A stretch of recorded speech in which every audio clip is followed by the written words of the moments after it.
So, good morning again for this second session or second webinar series. Ano po sa subject natin. And uh, our speaker is a graduate of BSCS sa NCF. No, a former president of Pantera Tigris Game Dev Association, yung org natin sa department. And also a futsal player. Ano, MVP to. And now a software developer and also a co-founder of MapaCode. So mamaya tanong nyo kung may magtanong kayo sa kanya kung paano kayo makapasok sa company nila. Baka pwede kayo mag-apply. Ano po? Yan. So, uh, please, I would like you to meet or tawag dyan, introduce ko sa inyo si Mr. or Sir Eman Hinalpe III. Yan. Yeah. Hi everyone. Good morning. Thank you, Sir Ronald, for inviting me for this webinar series. So let me just share my screen.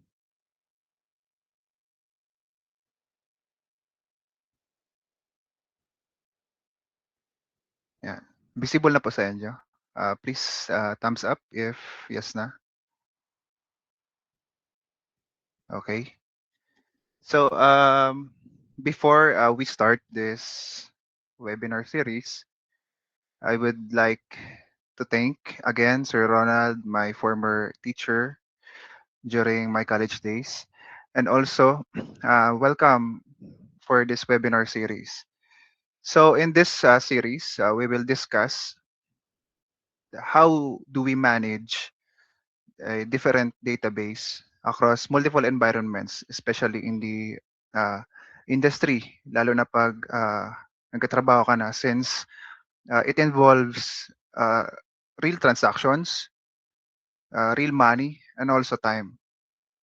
So now, with the current state or era natin nasa AI, it is very crucial for us as a developer to secure our databases across multiple environments, especially sa production.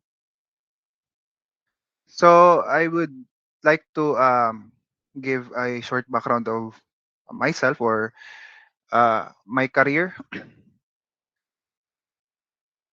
So typo error. So I started my BSCS journey noong 2020. So pandemic, kami yung unang batch of the pandemic. Then noon, more on online sessions like this. So medyo limitado yung interactions during those times. Nagkaroon na lang kami ng interactions nung ano na kami, second year up until fourth year. So after that, during my college days, I joined several events and led organization like the Pantera Tigris together with the department and Ma'am Ana Romulo. And aside from that, I joined also the first idea to start up um, competition of the LGU Naga. Then presented to the Bicol IT Congress of the startup that I'd made during those times. Then after that, I graduated BSCS at NCF. So right before I graduated, uh, me and my co-founder Ivan, nung yung nasa ano natin, nasa poster, we decided to form a startup agency company where we provide software services and customizable software depends on the user requirements. And also the main goal or the main purpose of our startup company is to provide experience for student kahit na nasa school pa lang and also earning uh, or sa madaling sabi parang freelancing siya pero under our company. So yun kasi there's a big gap between in the education sector, and lalo na 'pag nasa industry ka na. So, mostly skill-based yung hinahanap ng mga, companies, while sa education, ang tinuturo is more on the theoretical part or yung ideas or the foundational. But yung, after school, ah, dun na tayo, kailangan natin i-step up yung skills natin from school just to get the first job that you want. Either, software engineer, cybersecurity, DevOps, or cloud engineering, etc. So now, I'm currently working as a full-time software developer at NCF, and we do have a partner company outside of the school. So, before I specialize in DevOps and cloud engineering, nag-focus ako more on the front-end side. So, I love front-end, pero medyo nakakapagod lang when it comes to designs, especially if complex design siya. Pero, nung ano ako, yung nung after I graduated, I started to take the AWS Certified Cloud Practitioner. So, I studied it for 6 months just to get this foundational certificate, since it's a industry certified certification across different countries, especially sa mga foreign countries. Yan. And then currently I'm taking the cloud engineering, um, Google Cloud Certified Associate, certification through Google Developer Program. So luckily I got accepted for this program sponsored by Google. Yan. So, let's now move forward to our main discussion. So, just a quick questions for all of you. How many of you have a school project where the database just lives on your local machine? A local machine means computer or anything that you're working on. So, anyone from the audience, pwede mag-raise hand if you have an answer po. Or kahit chat na lang if nahihiyang mag-open mic.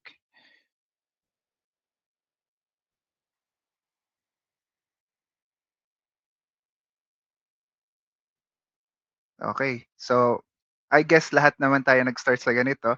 So, during my college days, ah, nung wala pa akong medyo alam sa databases, I usually store my either credentials or database sa local machine ko just to check if my project is working. However,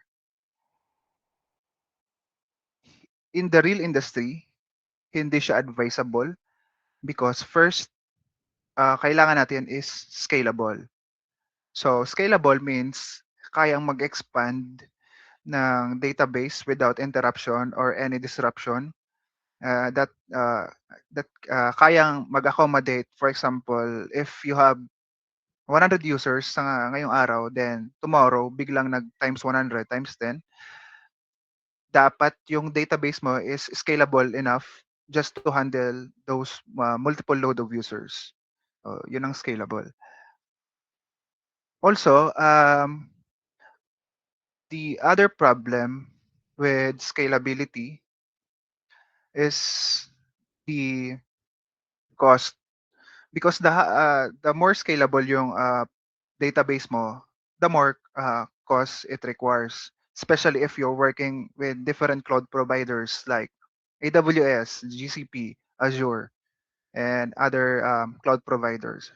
Kasi para nagre-renta lang tayo ng server sa kanila, kaya it requires cost. So, very crucial yung database design or architecture just to minimize or eliminate those yung hindi naman kailangan sa configuration ng database natin. So currently, I'm working with a project that uses microservices. So yung microservices po is a different service across a one folder or module. For example, sa NCF, we have different services offered. Cashier, registration or admission, ano pa, accounting, and mga other services like sa registrar. So yun po, all of those services, yung pag-manage ng kanilang database, yung aking ano po, work currently. So how do I set up those databases, the CI/CD pipelines, just to make the development workflow smooth as possible. So in this session, we will talk about different environments. Yung sa unang slide, we have dev, staging, UAT, and production. So si dev, mostly development environment, either local environment or may set up tayong development um, environment where the developers can uh, try to experiment some features or test their integrations, etc. So sa staging, dito na po papasok yung uh, testing of the QA. So dev plus QA team, dito na papasok also yung integration test from back end to front end if it's working as expected or based sa criteria. Ganun po. Also, yung UAT. UAT means user acceptance testing or usually UAT is very close to production since replica sila ng bawat isa. Most of the testers here are the client or stakeholders. For example, our project, the stakeholders are either admins, um, the office heads, either si President Mario, etc. So the production, dito na po babagsak yung real users. So sino ba ang real users? Either students who will uh, enroll to NCF, number one user sila. Another is staffs, either admission officer, uh, admin heads, and including the stakeholders. So maraming users ang pwedeng gumamit ng production. Yun,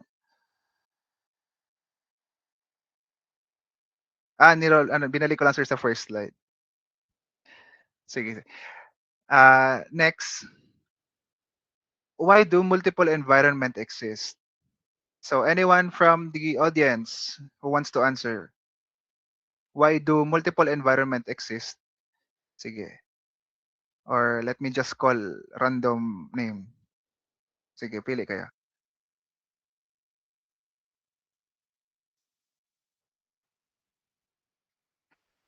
Sige. Sabi sa roleta ni cursor, Mr. James Arnold Balo-Balo. Sige. A question lang. Why do multiple environments exist? Or call a friend if you want.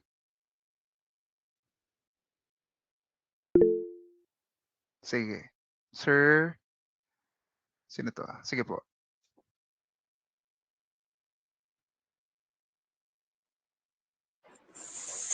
My answer, sir, is I think they used to test safely and avoid breaking the lives system.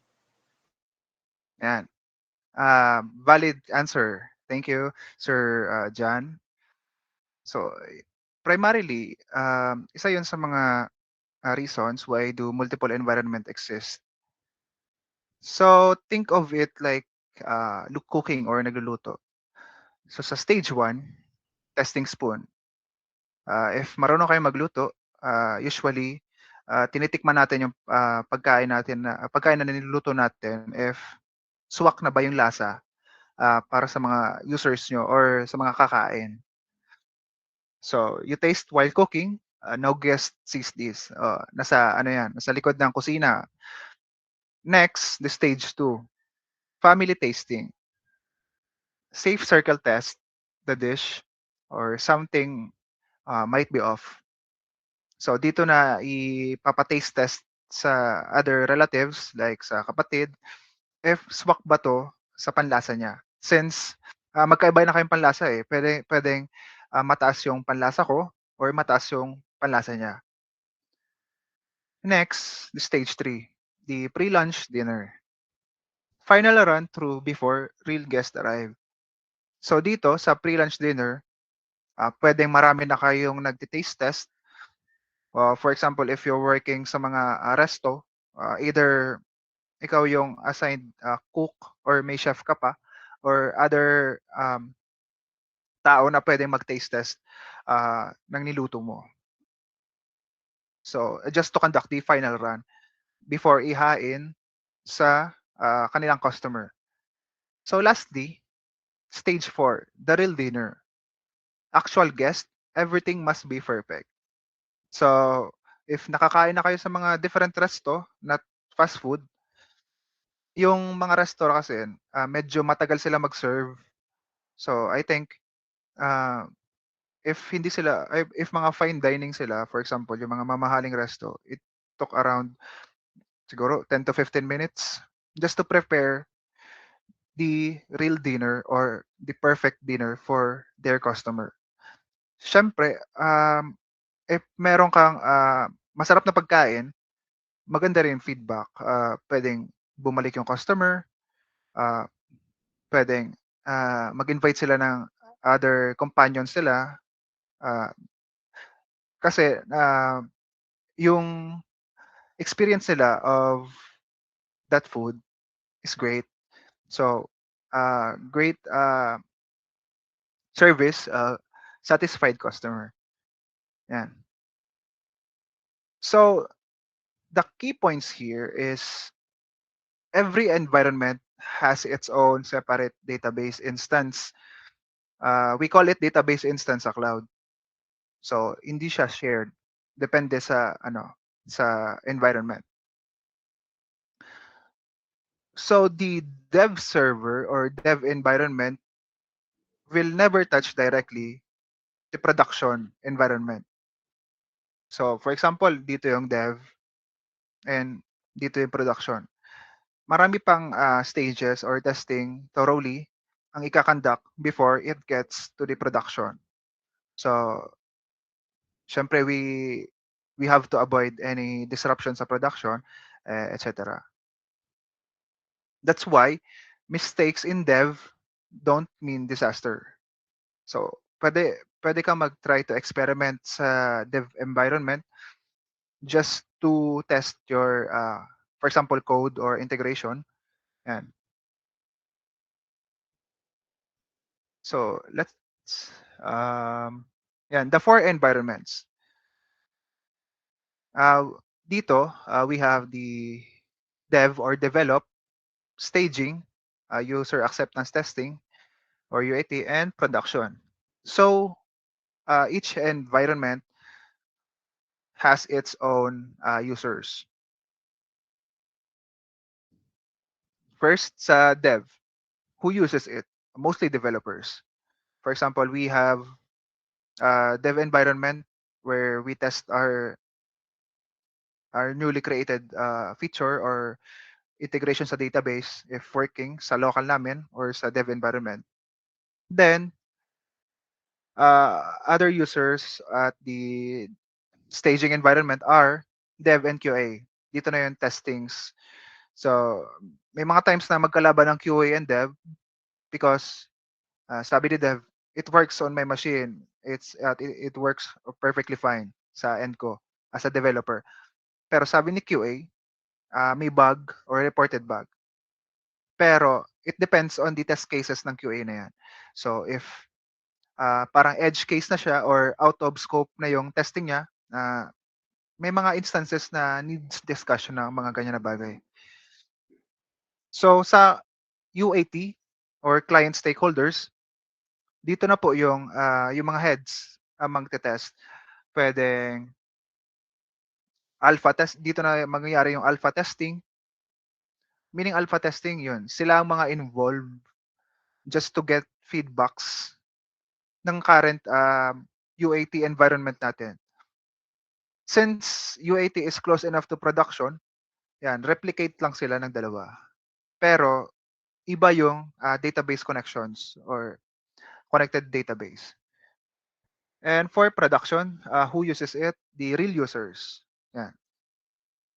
So sa database state, yung sa dev environment or mga seeded data or sample data, for example, or mga dummy data, kahit mag-input kayo dyan ng SDFGHI, okay lang. Just for experimentation. So, anonymized copy of production. Dito, para may structure na sa staging. Kasi most of the QI requires real data. So, um, dito, at least may structure na yung data na ina-input. For example, 26-1 for a period or 26-2 for second sem 26 school year. Dito, realistic data sa UAT. Yung realistic data is a data from the different departments. For example, sa ngayong school year, meron tayong curriculum like this subject for the advanced database systems. Yan. Depende to sa mga available data ng offices natin, for example, sa NCF. And sa live data, dito na yun, mga transactional data. For example, sa cashier, usually may mga magbabayad ng tuition or assessment. Yun na yung mga live data, mga transactions na currently working on. So sa risk level naman, they have different types of risk level. So sa dev, low risk level. So um, safe to say pwede siyang paglaruan. And staging, medium. Somehow, medyo mataas yung risk level niya. For UAT, high. Medyo mataas na yan. And for production, critical. So, as much as possible, we always avoid any disruption po sa production, especially with dealing with databases. So, the next is the environment pipeline. So, environment pipeline. If you're familiar with CI/CD, anyone familiar with CI/CD or at least the meaning of CI/CD? Anyone from the audience?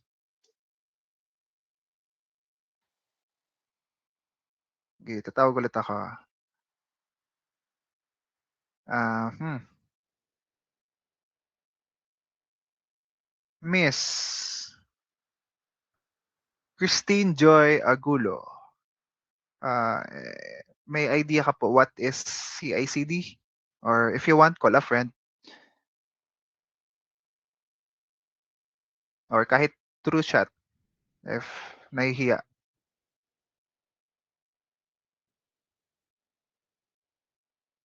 Very familiar na ang CI/CD, especially if you're using GitHub or GitHub Actions.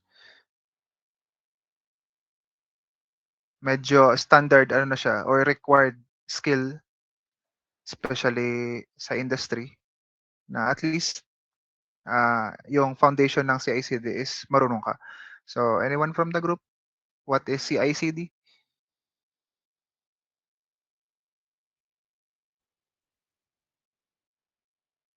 Sige. Let me define na lang the CI/CD. So CI/CD means continuous integration, continuous development. So from the word itself, continuous integration. So we sa industry, kung makikita nyo or na-experience nyo, medyo mabilis na yung pag-shift ng features or pag-deliver ng mga features and pag-deploy na rin because of the CI/CD. So if you are using GitHub,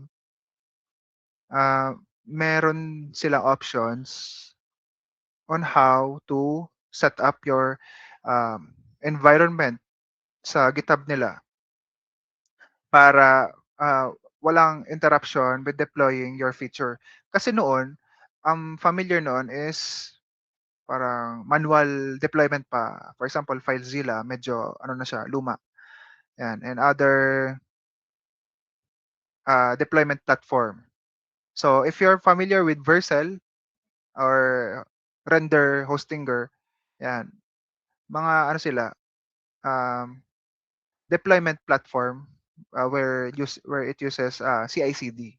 So if may mga portfolio kayo, deploy it on Vercel, then check on how the CI/CD works kasi may mga logs naman sila na pinapakita. Yeah. Sa dev or develop, for example, my machine, may mga seeded data doon na I can test freely. And also, I can test a new feature. For example, registration feature. So, nag-test ako sa aking local machine. Then, if I think or if I tested it thoroughly na working siya sa local ko, then I pushed it to Git or GitHub. So, I think everyone naman is using Git or GitHub. It is a version control tool where developers can collaborate with each other kahit nasa mga remote places pa kayo as long as sync yung mga ano niyo branch. Yan. After the code pushes to Git, mag-auto deploy siya sa staging. Si CI/CD na mag-handle ng auto deployment as long as you set up it properly or you set up the credentials or secret keys na needed for CI/CD. So sa staging, once reflected na siya, dito na magte-test yung QA and dev team. Just to confirm if yung features nila sa local machine is successfully na-promote sa staging or nalipat sa staging. So next, and if okay na sila, uh, pwede tayong gumawa ng another pull request or sa ano namin sa organization, we have different 4 branches sa GitHub branch. We have 4 branches, dev, staging, UAT. So, para lang umangat siya sa UAT, we just have to create a pull request. For example, from staging into UAT. So, parang ang mangyayari niyan is parang promotion lang yung mangyayari. Pero take note, yung mga credentials niya or database is different based sa environment. For example, dito database staging 1 ang pangalan ng connection string ko or database connection. Dito naman database UAT1. So different names, different purposes, different types or different databases. If if okay na rin siya sa stakeholders or na-test na nila thoroughly, then pwede ulit kaming gumawa ng another pull request for promotion from UAT branch to production. Yan. Same case lang or same steps pero different database attached. So this illustration is a simple workflow of CI/CD.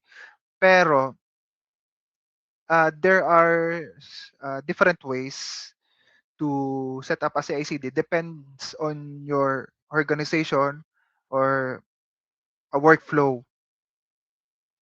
Kasi pwede tayong dito pwedeng mag-branch out or dito. Depende, iba-iba kasi ang setup ng CI/CD. Depende sa team nyo. For example, if you're working with lot of developers sa isang organization. Yan. So every environment has its own isolated database. What you break and develop never touches production. So yun. Yan. So in this example, uh, I have a simple code snippet. So same code, different config. The application code never changes between environments. Only connection strings do. So yung sinabi ko kanina, if you created a new feature that you want to publish it on to the production, similar lang 'yon. Pareho lang 'yon. Pero if you want to test test it with an actual data, uh, doon na magkakaiba-iba ng mga connection string, depende sa environment. So, a sample of connection string is ganito. So, kaya siya naka-mongo_URI because I'm using MongoDB. So, if you're familiar with MongoDB, yan, ano siya, non-relational database, very flexible. Kasi sa ngayon ata, ginagamit nyo is MySQL or Postgre, mga relational database. Pero pwede naman 'to maging ano, relational. Very flexible yung MongoDB. Try it if you have free time. Yan. Dito sa dev environment, as you can see, naka-local host siya. So meaning na local host nasa local environment. Yung naka-set up sa ano natin laptops. Accessible lang within laptops unless i-up mo siya through mga proxy or nginx if you're familiar with it. Next, dito naman sa staging environment, makikita natin na iba na yung connection string niya. From localhost 27017, may ano na siya, may name, cluster mongodb.net, may app staging. So meaning, gumawa ako ng another or gumawa ako ng database or database instance sa MongoDB with the name of my app staging. So different connection strings, different setup siya. Yan. Ito naman para sa staging environment. So now, I want to create another database para sa UAT. So same setup lang sila. Pero iba na yung connection string name nila. So dito may app UAT. Tapos sa production, same lang. The connection string name, then my app prod. Pero may instances kasi na we have to secure this database. Pwede tayong mag-set up ng security procedures just to secure the production environment para maiwasan natin yung mga pag-DDoS or other hackings activity. Then, the most common mistake using the same database for development and production. So again, as much as possible or to avoid any discrepancy, let's use different connection string depends on the different environments. Okay? So, yan. Next slide. What lives in each database? So, for example, we have dev or develop environment. Ang nandoon is seeded data or dummy data that we can test. 10 fake users. I'm very familiar na fake user, si John Doe. John Doe, pwede tayo may 10 John Does. Or if unique siya, at least different names or sample records. And dito, yung develop environment natin, we can wipe it anytime. So if we want to reset the database, we can do it anytime. So dito, mistakes don't matter. So it's okay to experiment, wag lang sa production. So staging, dito may real structure na siya ng data. Pero may fake value siya. For example, my assessment for this school year is 100 million. So fake value siya pero real structure ng assessment ang ipapalabas. So it is used for integration test and QA runs a test here. So sa UAT, yun, looks like production, client test here. So must be stable and sanitized snapshot. So snapshot, parang ano lang siya, backup sa cloud. Pwedeng maset timely or for example, specific time. Like for example, may database tayo ngayon, then we want to create a snapshot or backup of that state of database. We can just automatically create it or set a functions that automatically nagba-backup yung snapshot. So lastly, production, real users, real money. So zero tolerance for loss, most restricted access. So kaya siya real money because syempre may mga customers tayo dealing with it. They are dealing with the actual live environment. If hindi okay yung ano nila experience or may downtime, for example, nag-down yung ano namin, yung server, yan, pwedeng mag-cut loss ng transaction, especially sa cashier. So, as much as possible, we always have to maintain the smooth transaction 24/7. So, yeah, most restricted access sa database, siguro may mga access lang, yung mga super admins or database admin or assigned admins.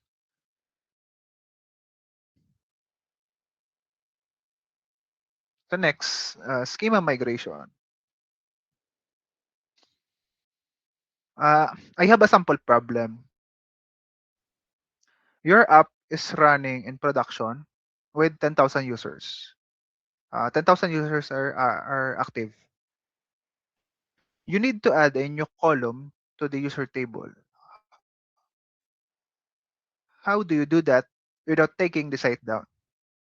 So imagine we're dealing with 10,000 users active like every day, and we need to update the table column of the users. So how do we do it? So anyone from the group again, may idea po kayo sa schema migrations or anything, at least try to answer. Mas okay ang mag-try kahit hindi compared to hindi. Okay, or tatawag ulit ako.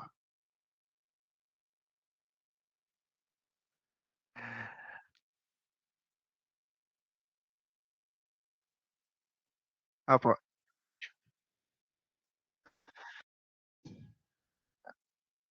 sige. At least yung ano lang, yung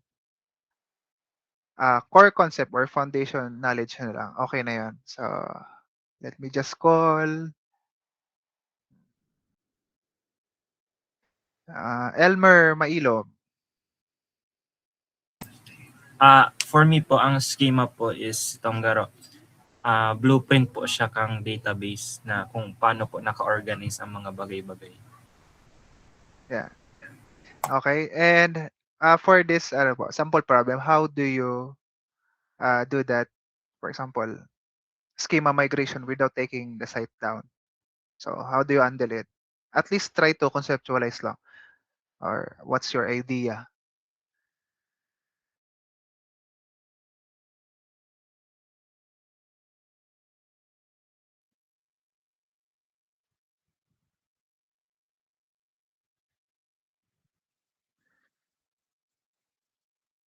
Yes, sir. Yes, sir.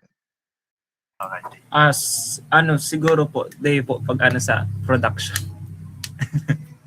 Okay, sige. Nice try, nice try. At least nag-try mag-answer. Sige. So usually, we do that. based to sa ano experience. We do that through environment flow. Kaya gumagawa kami na migration script locally. We test it sa staging. Syempre, dadaan pa rin siya sa environment flow, hindi direkta sa production. So, we need to test it thoroughly sa different environments to see if working yung script and migration ng schema. Kasi every environment naman has the same schema if you're working with one project. Pero different environments and different database setup lang siya.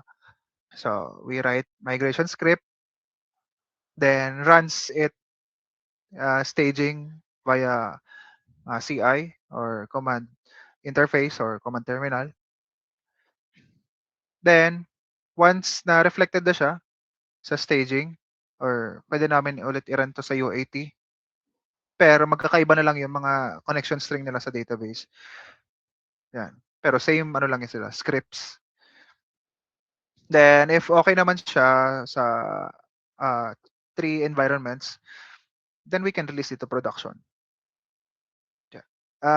With migration, medyo ang mahirap lang na part, especially doon sa mga katrabaho ko, ang na-experience lang mahirap na part is if yung data is not aligned or the fields is not aligned with the current schema ng project. For example, we have old project that we want to migrate it to the new project.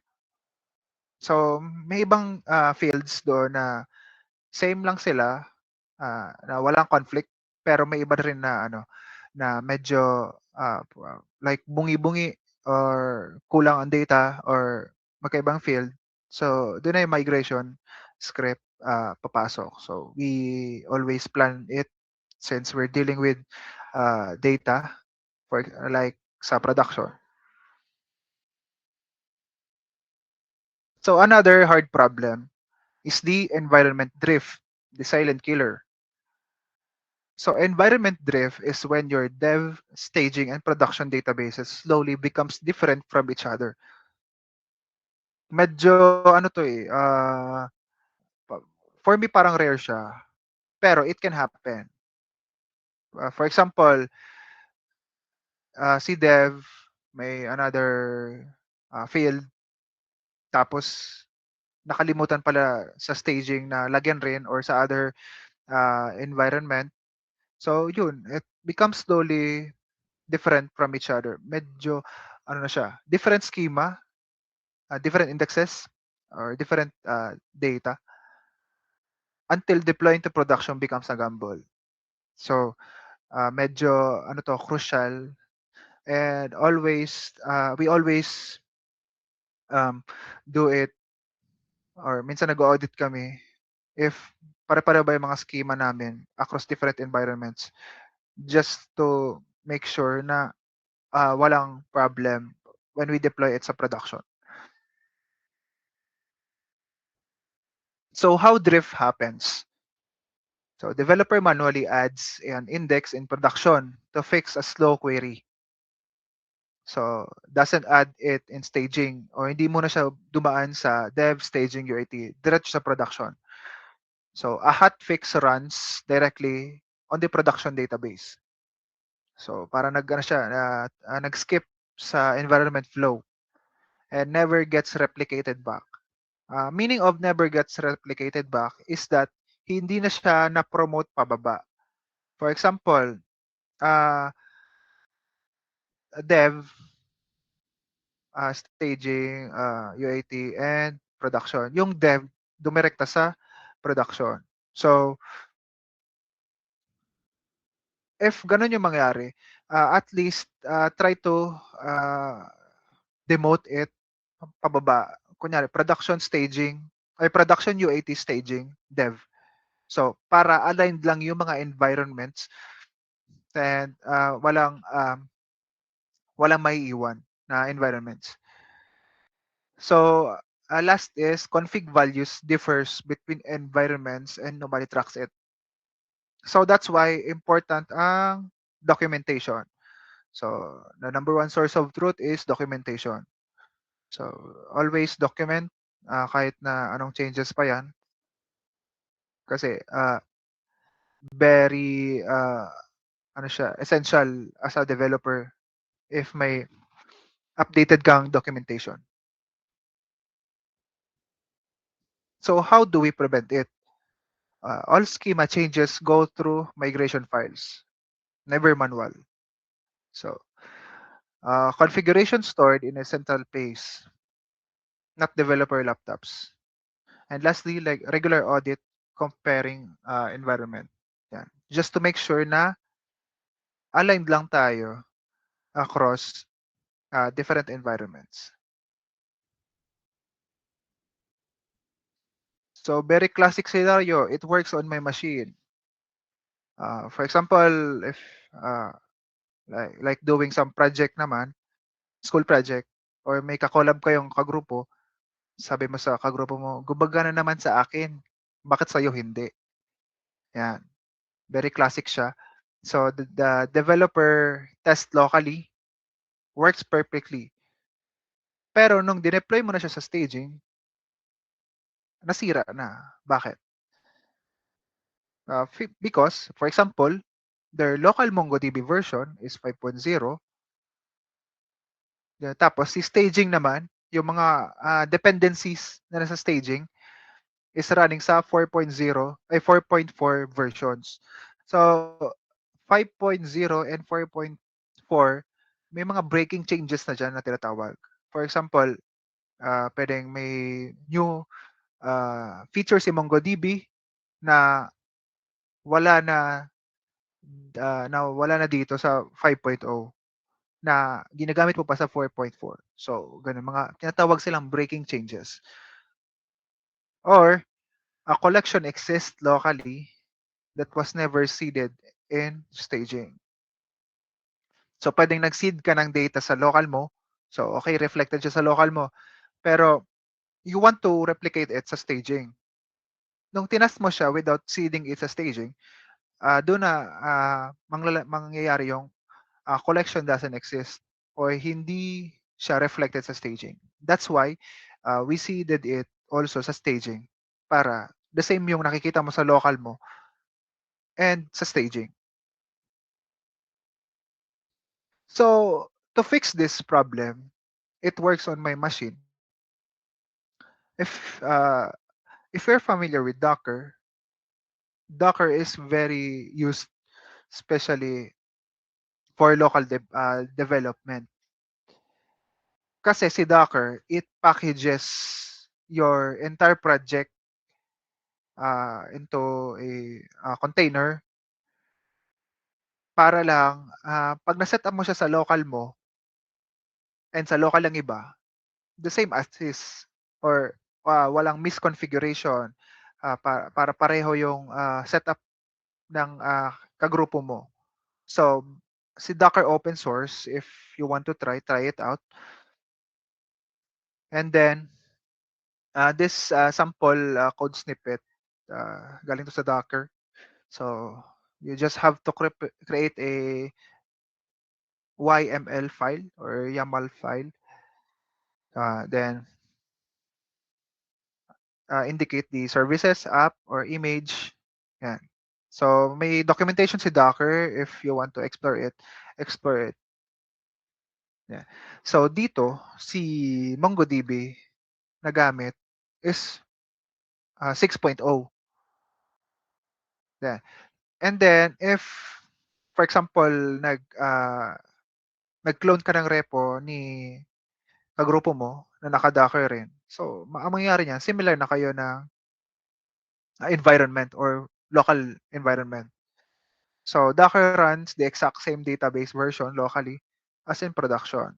No more version surprises. So, yan. Kaya importante yung same version alignment across different environments, especially sa local if you're working it. And also sa production. So now, the number one mistake junior devs. So far, di ko pa naman siya nagagawa. So, safe to say, I'm safe sa mistake na to. So, this gets committed to GitHub every single day by developers worldwide. So, nako-commit nila yung connection string ng database. Especially may password pa indicated. Kasi ang structure niyan is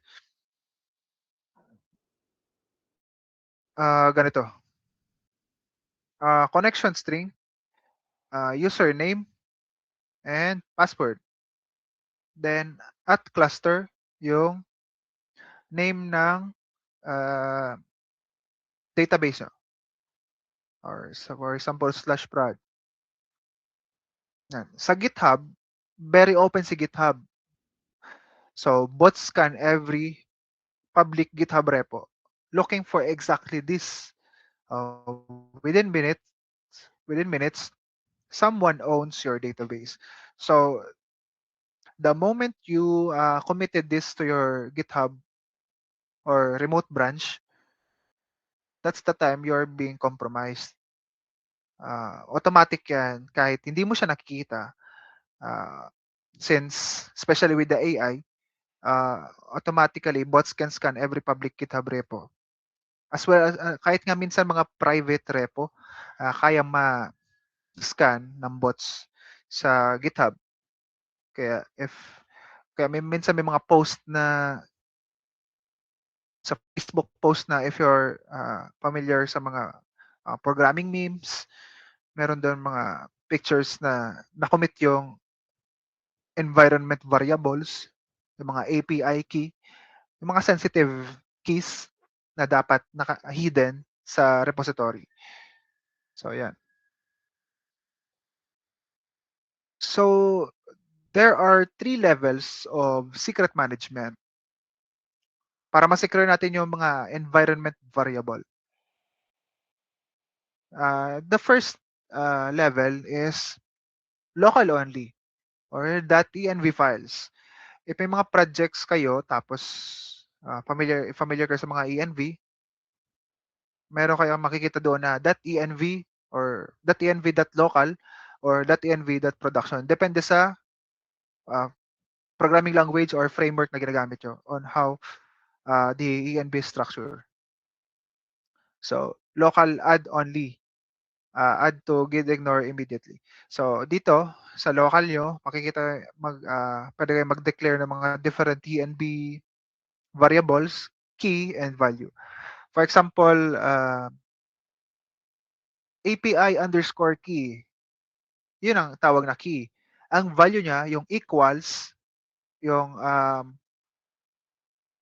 key value na encrypted, yung mga random numbers, random names, etc. So the second level of secret management is the CI/CD secret variables. So sa GitHub, try kong i-share para may visualization. So sa GitHub, may mga ano tayo, for example dito, visible. Yeah. Ito yung tinatawag na CI/CD secrets or variables. Dito, pwede tayo mag-set ng manage environment secrets. Depende sa environment nyo, either staging, production, yan. Or tapos, dito na isi-set yung mga repository secrets. For example, your secret name for API underscore key. Tapos dito na yung value. For example, random number na ganito. If you're working na or nakapag experience na how to set up the env, yan, mga ganyan yung value niya. Next is lastly, since I'm working sa AWS, I recommend the AWS Secrets Manager. So sa production, yung Secret Manager is used only for, not sure kung used lang siya for production, pero sa ano namin, we use it for production only. So centralized siya, centralized service that enables you to store, retrieve, and rotate sensitive data. Si AWS Secret Manager, ah, pwede kang mag-set up ng Lambda function or script para ma-rotate mo lang yung mga value ng keys mo. For example, accidentally mong na-commit yung env sa GitHub repo mo, automatically kay Secret Manager, pwede mo lang pwede mo siyang i-rotate para lang magbago yung mga value. So another prevention 'yan to avoid being hacked by the hackers. So the all key habit is never hard-coded credentials ever. So sa mga ano nyo, sa mga projects, wag nyo ilagay yung credentials nyo. For example, nakaset sa ah, nakaset yung instead of the variable name yung isiset nyo, ay instead of the variable value, ang iset nyo lang at least yung variable name or yung API name. For example, API underscore keys. Yan. Or A is equals to API underscore keys or parang ganun. Wag yung hash numbers or encrypted value. So, since sensitive data siya. So, the habit that you build as a student is the habit you carry into your first job. So, naniniwala ba kayo dito, guys? Raise thumbs up na lang. Yan. Thank you, thank you. Gising pa. The habit you build as a student is the habit you carry into your first job. So, naniniwala ako sa kasabihan nila kasi if you're doing well sa school, if you're doing the right thing or doing or tinatawag namin extra miles or more than the average, yan, if you applied or makaland ka sa first job mo, then you carry the values of what you learned sa school. Okay? So, at least as early as now, uh, try to give more than average sa mga like school projects. Yan. That's another reason or another step how you can step up among the others because sa ngayon medyo marami ng developers. So the challenge na lang is how will you step up among the others para ikaw yung mapili ng recruiter or ng company. For example, lahat tayo dito wants to become a software engineer, cybersecurity. Pareho yung mga napag-aralan natin. So, paano ko masasabi sa sarili ko na paano ako makaka-step up sa inyo? So, pwedeng through projects, either personal projects or freelancing projects, anything that you can build it and post it siguro sa LinkedIn, create a portfolio or yung certification medyo ano na siya okay naman siya pero at least get the skills first before getting the certification. So because certification is not equal to a job secure. Okay? Always be reminded na if for example yung pinakita kong AWS certified cloud practitioner, meron ako noon pero if I don't have the skills para mapakita ko sa kanila sa recruiters na I'm capable enough for that position, hindi ako makukuha. So, certification are just theories since ano lang yun pwedeng lectures tapos makukuha mo siya if you pass this specific score or at least hit the minimum score. Yun. You have the theory. You have the theory in mind. You have the knowledge.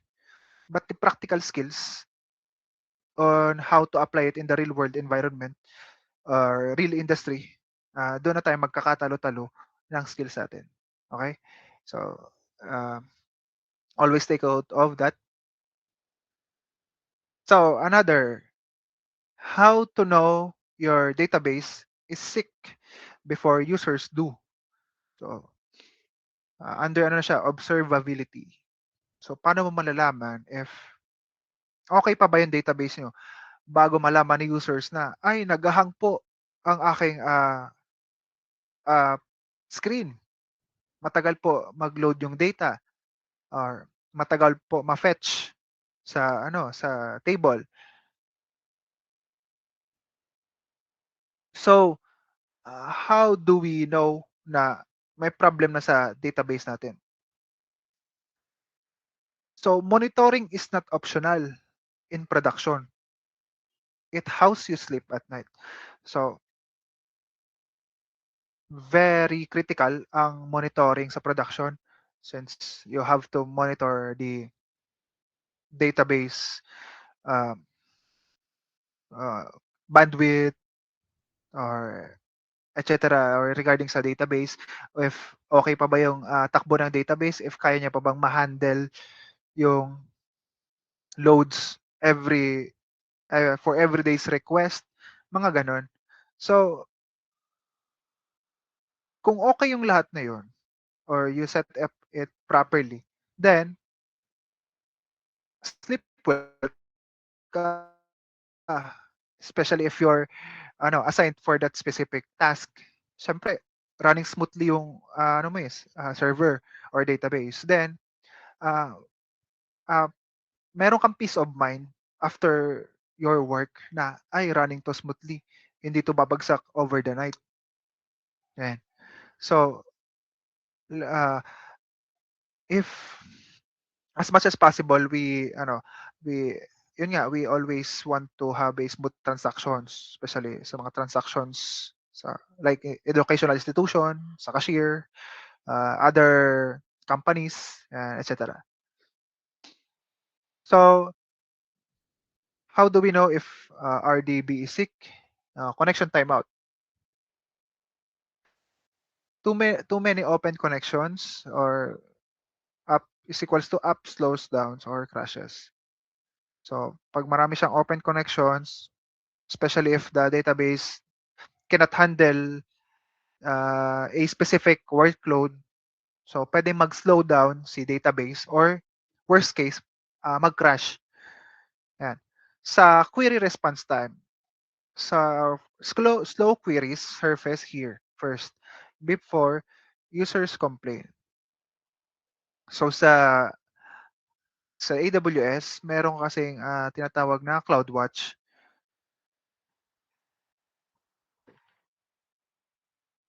Meron doon built-in monitoring tool sa AWS. Yan, na pwede natin makita if okay pa ba yung database natin. Yan. Then sa error state, spike means something broke, could be a bad migration or data issue. So usually may mga times na nag-spike ang database, siguro diyan sa bad migration or biglang or pag may nagdi-DDoS or other hacking activity na could result to error state. So lastly is storage issue. So running out of this is equals to database goes down immediately. So dyan ko na-mention kanina yung scalability. So scalability dapat scalable enough yung database nyo to handle multiple users. Pwedeng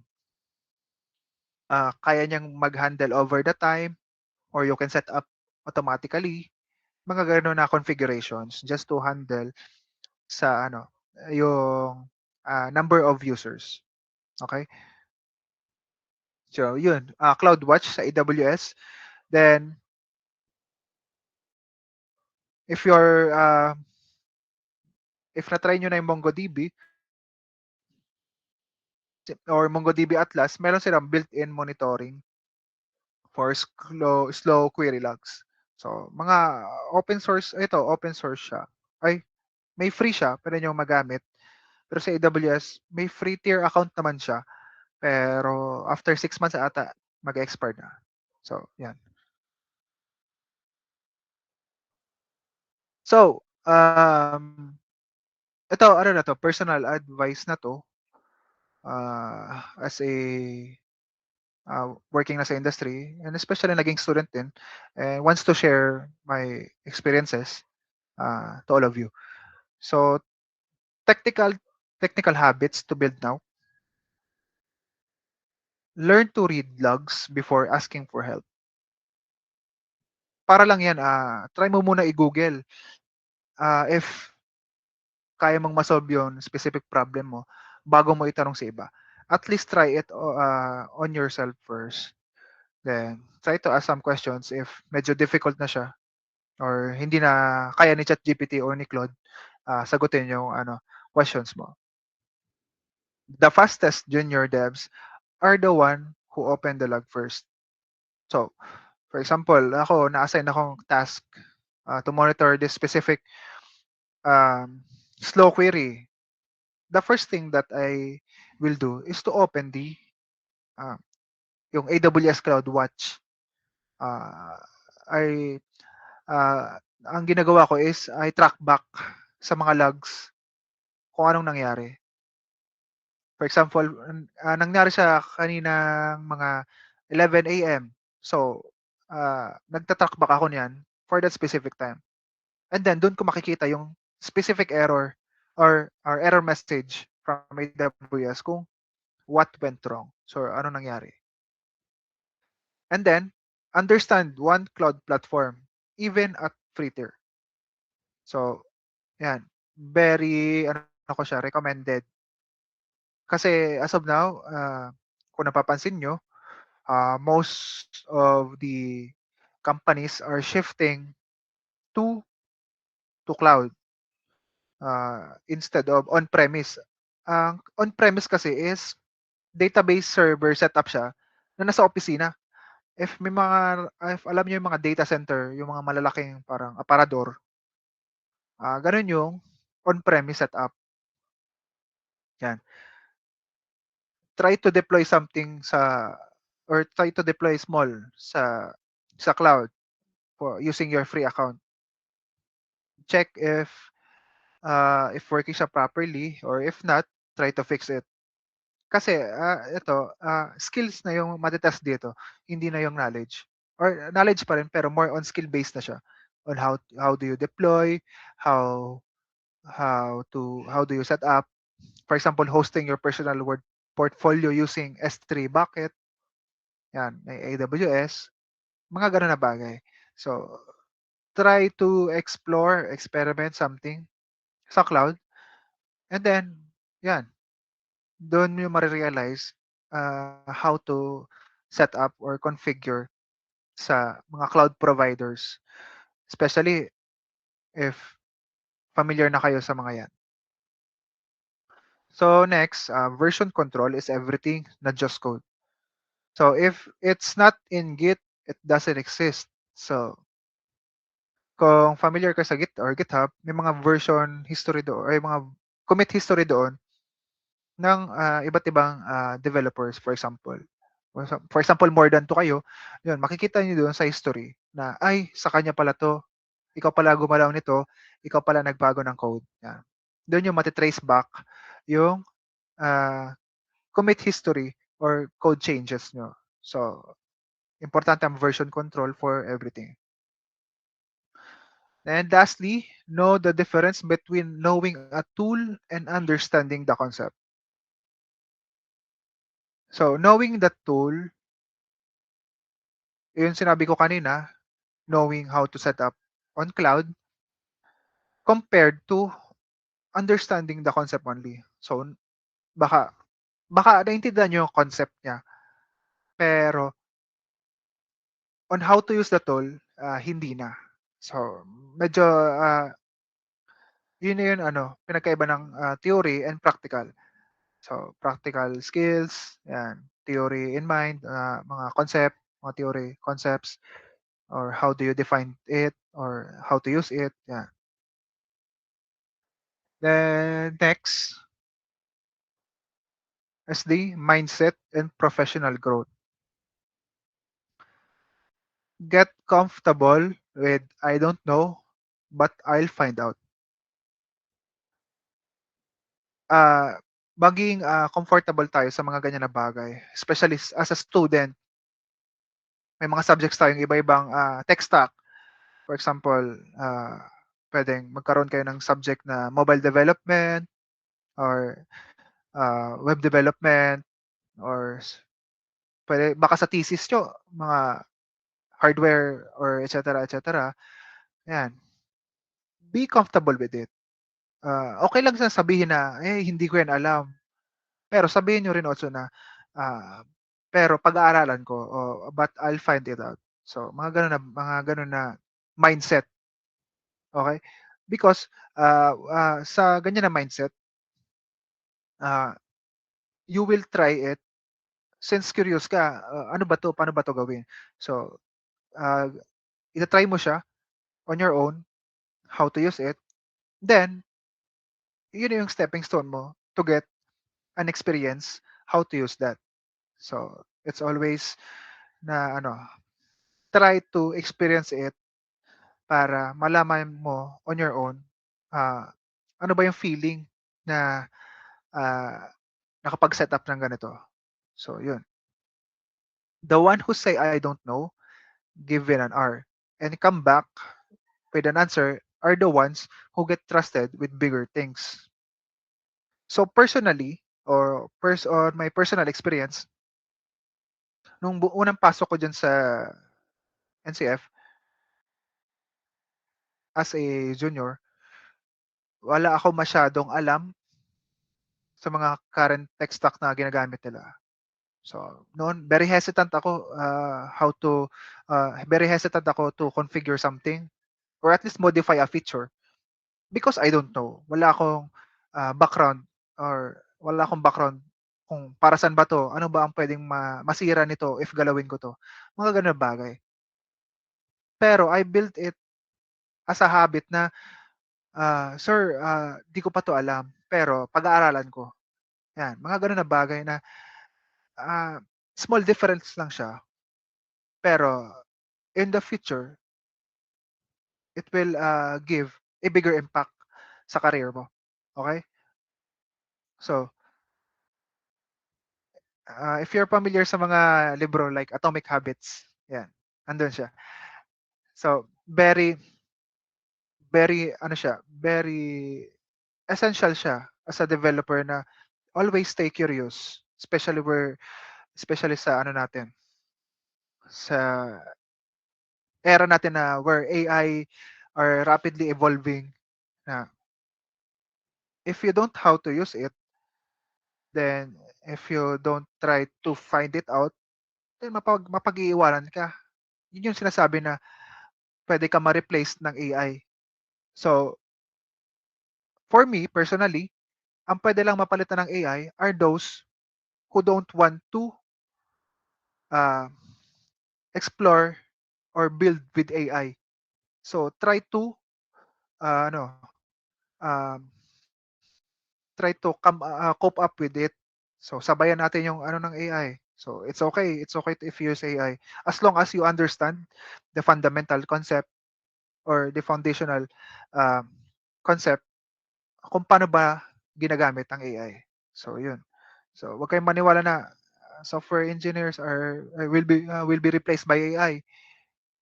Maniwala lang kayo if you think kaya ka niya mapalitan especially if you don't have the skills. Okay? So, if meron ka namang skills dan, if you can kaya mong masabayan yung AI, then don't be afraid. Okay?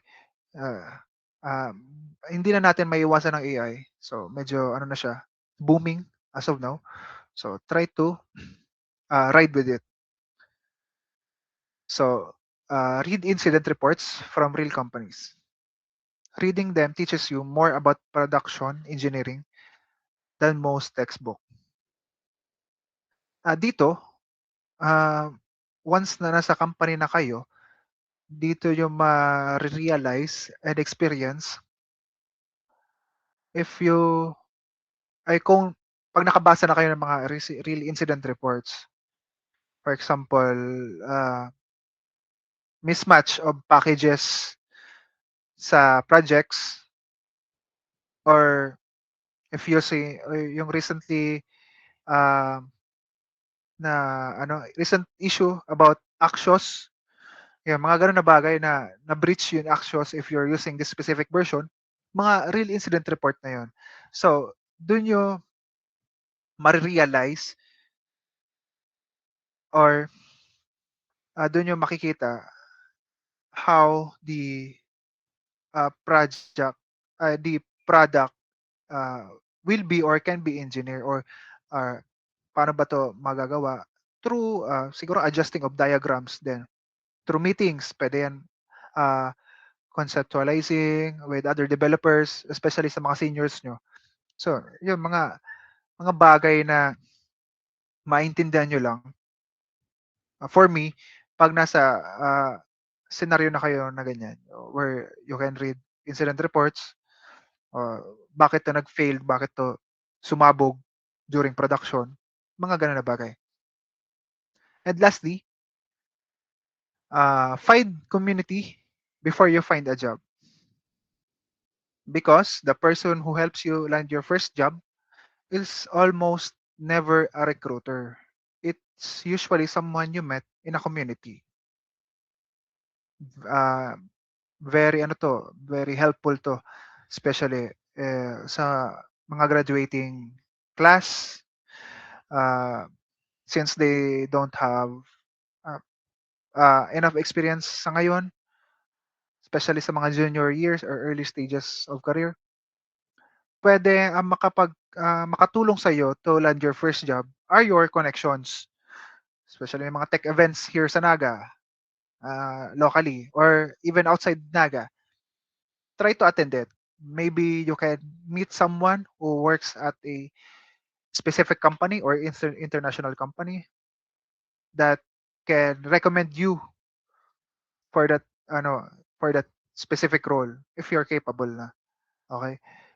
So, minsan medyo mahirap yung panag-apply ka sa mga company.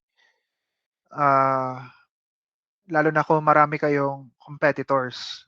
For example, Metro Manila, mostly ng mga developers outside Metro Manila are coming in or trying to apply rin sa Metro Manila.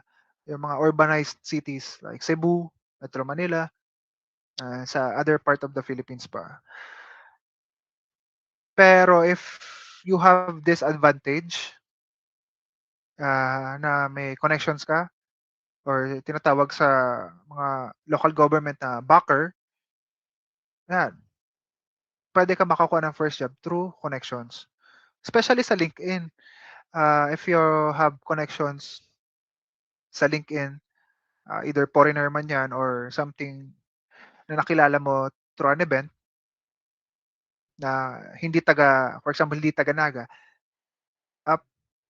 uh, if you message him or her, pwede kanya matulungan. So, mga ganun na bagay.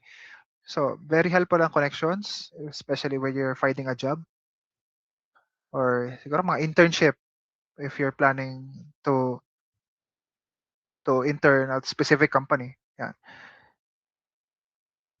So those are the things that or those advices that I can give you uh, as a student na naging student din. So very different siya from being a college student to a software developer na working sa industry.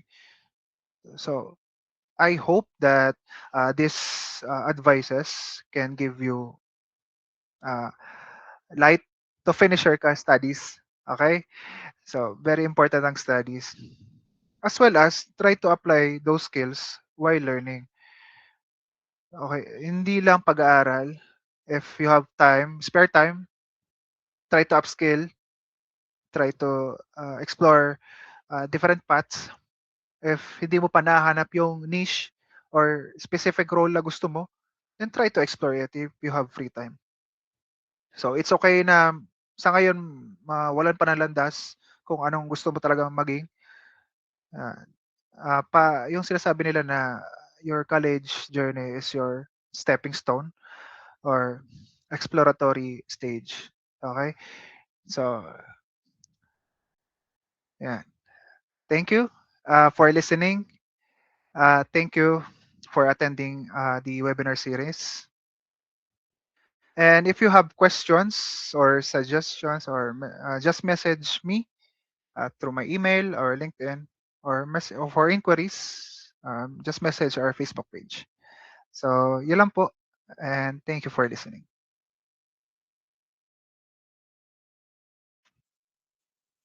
Sige po.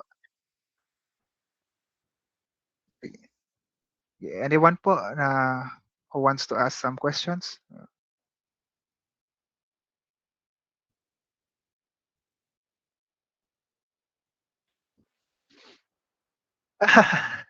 Not sure pa, sir. Pero pwedeng ihabol.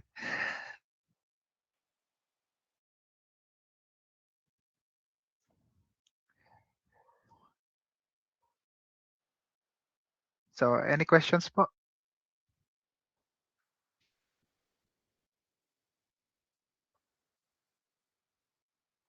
Kung may opening sa Mapakod, ah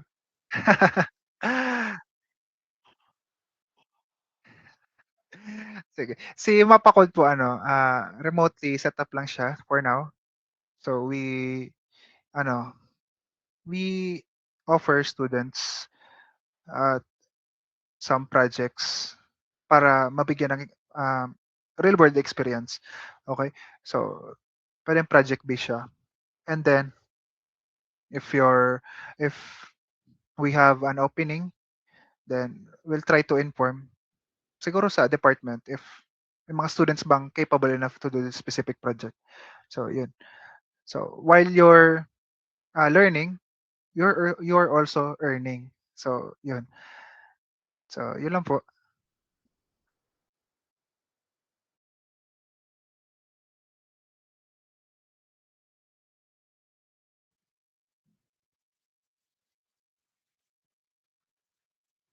Sige, sige po.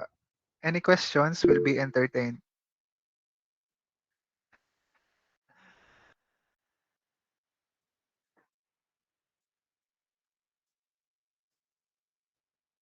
Yeah. Yan, nag-chat si Ivan yan. Your next webinar speaker. Yeah. So, any questions po? With whether career questions or database.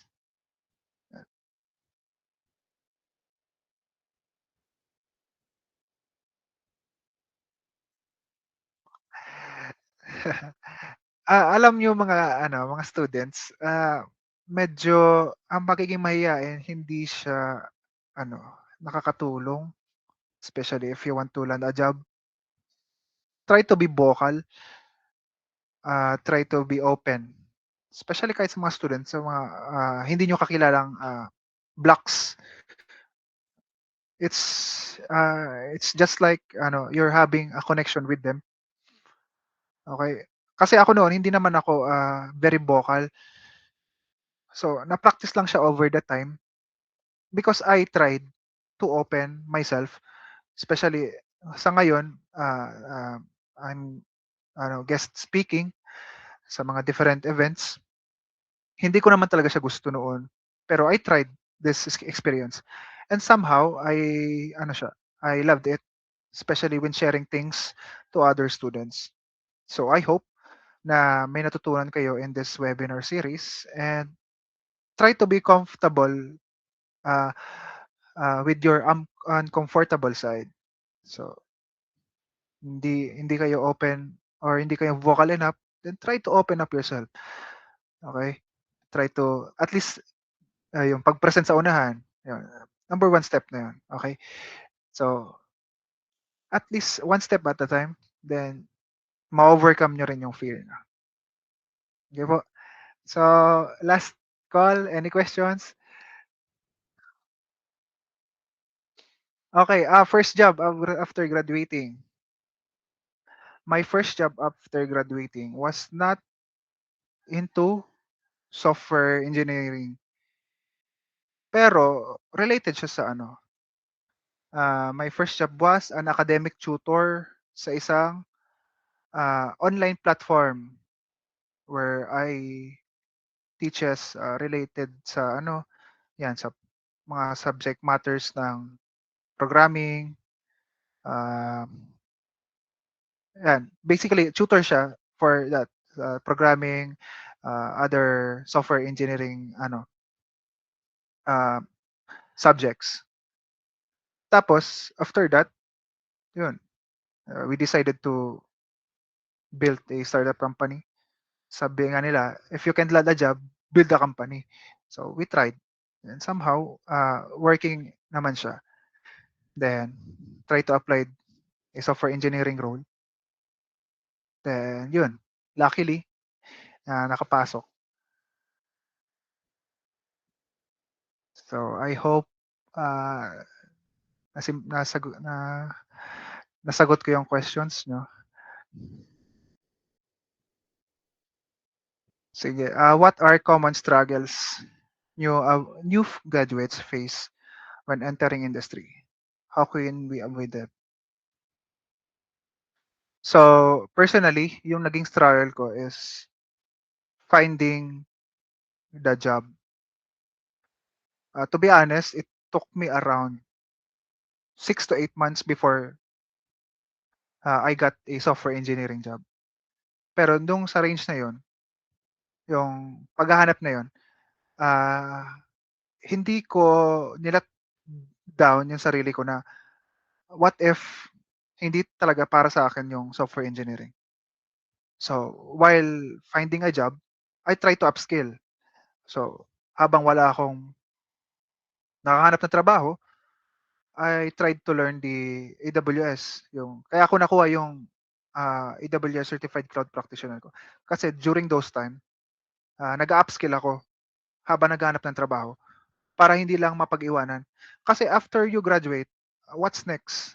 Wala nang school, wala nang nagtuturo. So it's on your own na. So while the main struggle is finding a job, especially sa experiences. Kahit na junior ka, hahanapan ka ng experience sa mga ibang company. So I try to apply remote setup sa mga international companies or across the globe. Kahit sa local, hanapan ka ng experience. And yun, ginawa ko is nag-upskill ako, try to find something freelancing experience na pwede ko malagay sa resume ko. So, because experience very ano siya, very crucial when you're finding your first job. So, to avoid them, yun, build experience, siguro find a freelancing job kasi it involves real customer with other for example sa mga clients. Kahit na local freelancing lang. For example sa area nyo, try to offer siguro free services for now if you want to test your skills. For example, bakery, try to talk with them na. Gusto nyo po ba ng website, personal website about your bakery? Maybe I can help you with it by giving it free or libre lang for now. Para ano lang, to build a project or to validate your skill.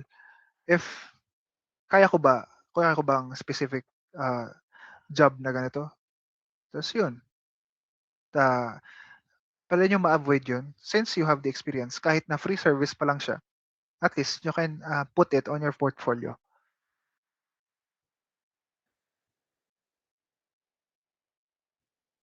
Hello po, sir. What kind of database project should be built po or try to prepare real-world systems? Okay. Usually, it depends yan sa company nyo kung anong ginagamit yung database.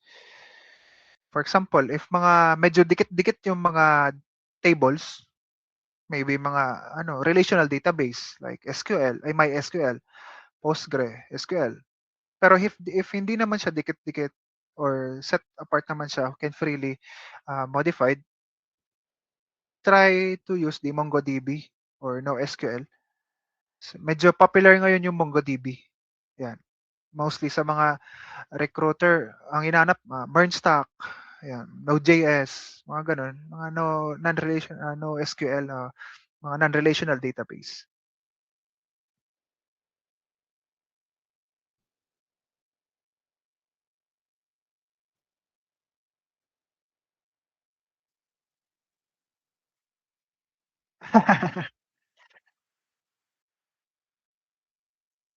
Opo. Okay na po yun para makaprepare sila.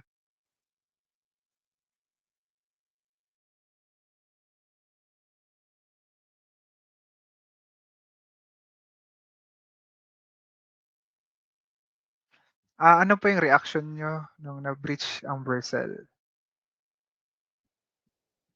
For me, medyo malilikot kasi ang hackers eh. Hindi natin sila makokontrol. So, very creative sila when it comes to breaching. So, ang breaching is parang na siya, normal na sa ngayon. Kasi, especially sa mga mga big companies na breach. So, ang naisip ko lang noon is the first thing that they should do is to address those issues immediately. Kasi yung senior namin sa other company may regarding sa sa issue ni Axios na breach din. So he messaged us directly or he messaged us immediately after nung incident na try to patch this issue para hindi tayo maapektuhan. So pag may mga breaching na nangyayari, try to immediately address it. Okay? So parang wala yung ay bukas na lang. Ay bawal yung ganun. Dapat immediately ma-fix siya sa mga sa mga case na database or breaching scenarios. So ano pang available job sa Mapakode bukod sa taga-timpla ng kape? Usually, wala naman taga-timpla ng kape since remote setup tayo. Mga taga-timpla ng kape. Siguro pag may office na, pwede na magtimpla ng kape. Yan. Anong available job? Usually, we hire developers naman sa Mapakode, especially if may multiple projects na ginagawa either software either sa mga web dev projects, pero mostly web dev projects ang kinukuha namin. Actually may isa kaming if you're kilala niyo si Jerome, the Capture the Flag, yung nag-hack for Go, one of our siya, members sa Mapakode na nabigyan namin ng opportunity to learn while earning. Tapos, how tough is the job market right now for professionals? Nung pag-graduate ko, very tough for me. Kasi, it took me 8 months. Pero, with the AI, medyo nababasa ko na maybe some of the recruiters don't want to hire juniors because AI can replace juniors. Pero, for me, if you can cope with AI or kaya mong masabayan yung agos ng AI, then you cannot be replaced. So the main thing lang is you have to step up among other young professionals. Kasi if may mga times na may nababalita na gumawa ng gas, petroleum tracker, yung kayang matrack yung gas prices across the Philippines, yun, one thing na yun na ang sabi niya, personal project niya yun, pero hindi niya akalain na magiging hit siya sa other users. So, try to step up, think of a problem na sa tingin nyo kaya nyo bigyan ng solusyon, then ah, post it on public. Sabi nila, build in public. Yun. So, pwede po ba mag-apply taga-timpla ng kape? Bawal pa po mag-apply taga-timpla ng kape since wala pang office. So, yun lang po. Any questions?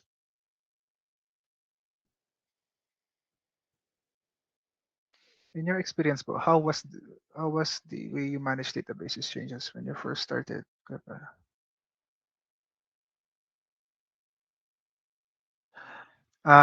When managing databases sa career ko, especially sa early stage, noon wala pa akong medyo alam sa databases. Kasi focus ako noon sa front end. So, my senior taught me na on how to deal with different databases. Usually, they teach you how to do the best practices, especially sa ano yun, sa depende sa project scope. Ang ginawa ko noon is first try to learn the schema of the database, kung relational ba siya or not relational, kung may backup ba siya every time. And then, pagdating naman sa mga integration part, minsan ako na naka-assign, yun, mga, I try to explore it naman para matest if okay ba siya, if connected siya properly. Kasi may mga times na uncomfortable ako when dealing with databases kasi may mga data na siya. Pero sabi ko, at I will try to learn it.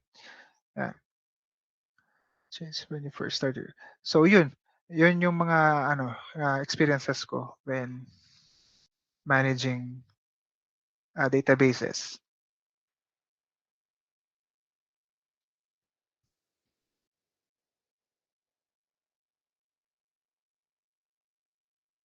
Any questions pa po?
Thank you po. Thank you, Sir Ronald.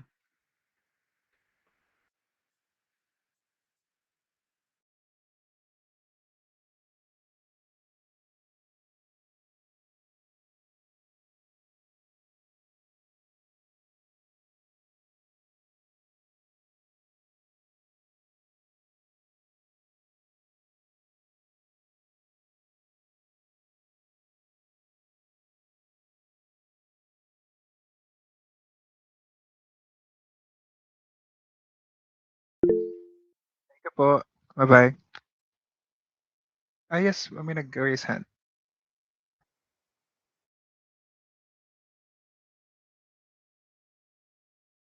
May concern lang po kay Sir Ronald.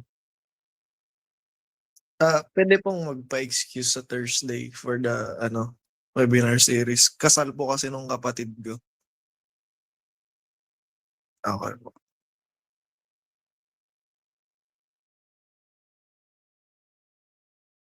Invited kami, Carl. Dahil boy, kung invited boy.